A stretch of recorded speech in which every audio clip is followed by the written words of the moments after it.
Fala pessoal, bem-vindo aqui a mais uma aula. Hoje eu vou conversar um pouquinho mais com vocês sobre o componente humoral da imunidade adquirida. Na última aula eu falei um pouquinho mais sobre o componente celular e na primeira das nossas aulas eu falei justamente da imunidade inata, que seria outro ramo da nossa imunologia, né? Outra parte, assim, melhor dizendo. Então hoje eu vou conversar com vocês um pouco mais sobre o componente humoral, certo?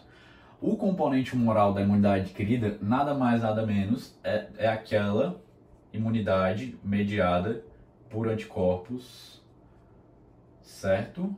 Então é a imunidade mediada por anticorpos por definição. Isso que significaria esse componente humoral, tá? Então vamos pensar o seguinte, já a gente vai falar um pouquinho mais sobre os anticorpos, mas antes vamos aqui só fazer uma apresentação geral do nosso protagonista de hoje, que é o próprio linfócito B, tá bom?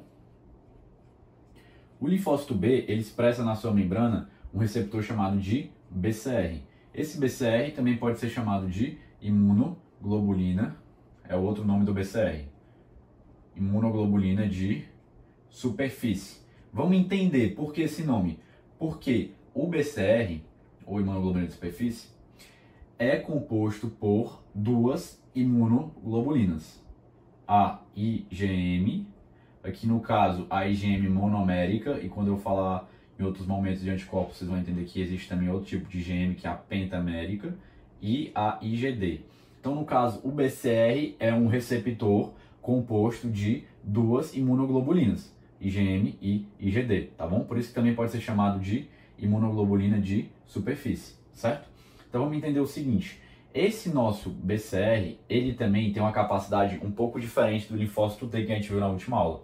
A gente viu nas últimas aulas, só também fazendo uma recapitulação, que no caso o TCR, que é o receptor do linfócito T, ele precisa da ajuda das moléculas de MHC, MHC de classe 2 no caso do TCD4 e MHC de classe 1 no caso do TCD8. Eles precisam dessa ajuda, dessas moléculas de MHC, que podem ser expressas pelas células dendríticas, no caso do MHC2, e pelas células do nosso organismo de maneira geral, no caso do MHC1.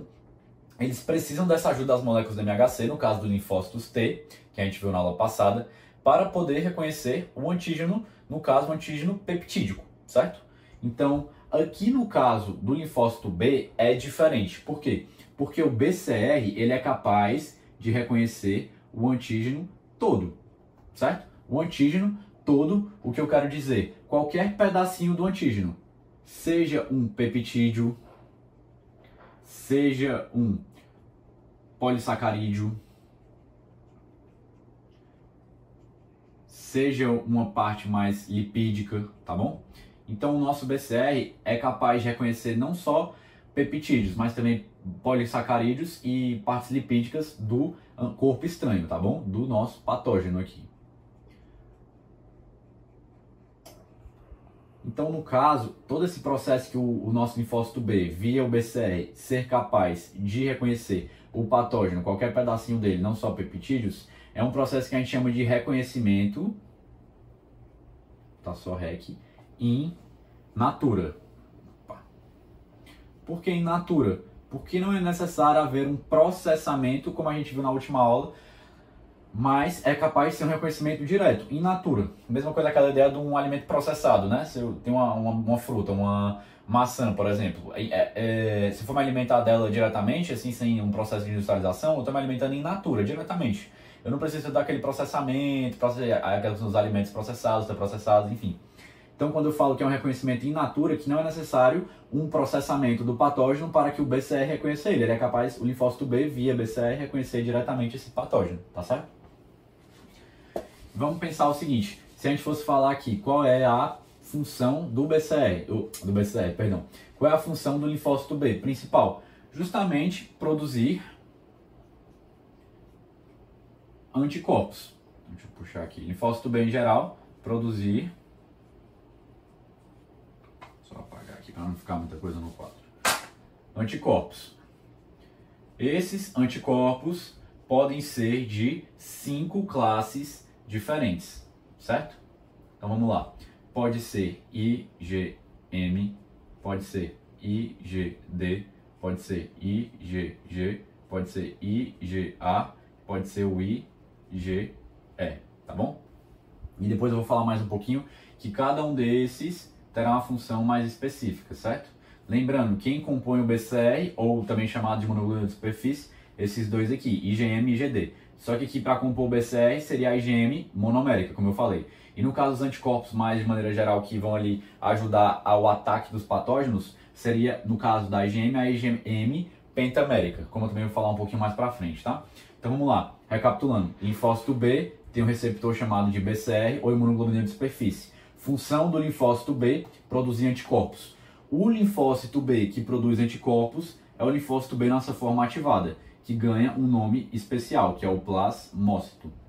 Então vamos pensar assim que esse linfócito B aqui acabou sendo ativado, e aqui no caso ele começou a secretar anticorpos. E a gente vai entender esse processo também um pouquinho mais à frente. Então aqui no caso de vermelho pensamos que é um IgM, e aqui no caso de azul vamos pensar que é uma outra imunoglobulina, IgE é um exemplo, né? Enfim, esse processo eu vou comentar um pouco melhor depois, mas só para já ir adiantando com vocês, tá certo?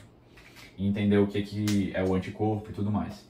Então, feito esse panorama aqui geral do linfócito B, da sua função, das imunoglobulinas que ele pode secretar, enfim, tudo isso, vamos agora comentar aqui rapidinho só o seguinte: como é o processo de origem desse linfócito B?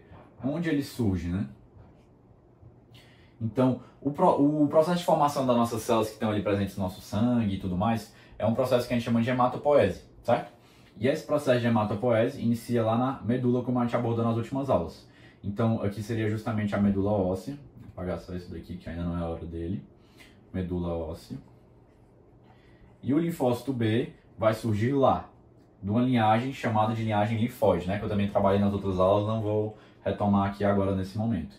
Mas lá na medula óssea ocorre a origem do linfócito B.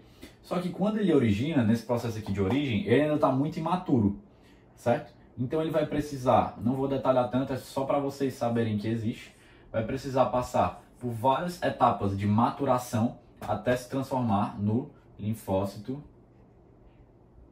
B maduro, vou botar aqui, no caso aqui virgem, tá?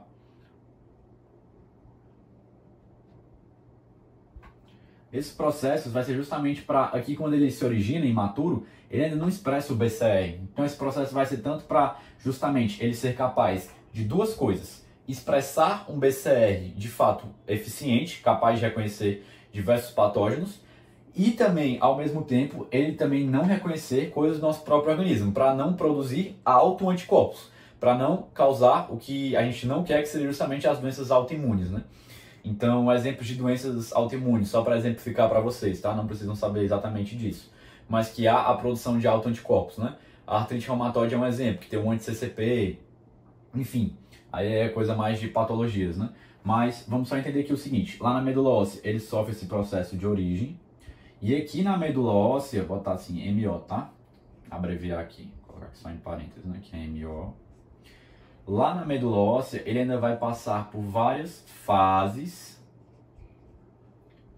de maturação, para justamente fazer essas duas coisas que eu falei, para impedir que ele reconheça coisas do nosso próprio organismo, né, antígenos próprios, e para impedir e para garantir que ele tenha um BCR eficiente. Esse processo que ele passa por várias fases de maturação vai ser justamente a seleção positiva e a seleção negativa, tá certo? Depois vou comentar um pouco melhor também. Mas ele vai passar por várias fases de maturação ainda na medula óssea. Mas ele só vai se transformar em um linfócito B completamente maduro, né? Que vai ser o linfócito B maduro virgem, quando ele estiver no baço. Lá no baço ele vai finalmente se transformar no linfócito B maduro virgem, né? Que ele vai finalmente expressar aqui o BCR completo, tá bom? Esse BCR completo, como eu já falei reforçando, é formado por uma IgM monomérica e uma IgD. Beleza? Então, era só isso que eu queria comentar de maneira geral para introduzir vocês nesse mundo aqui da imunidade humoral, do componente humoral da imunidade adquirida, melhor dizendo, beleza? Para dar seguimento na aula.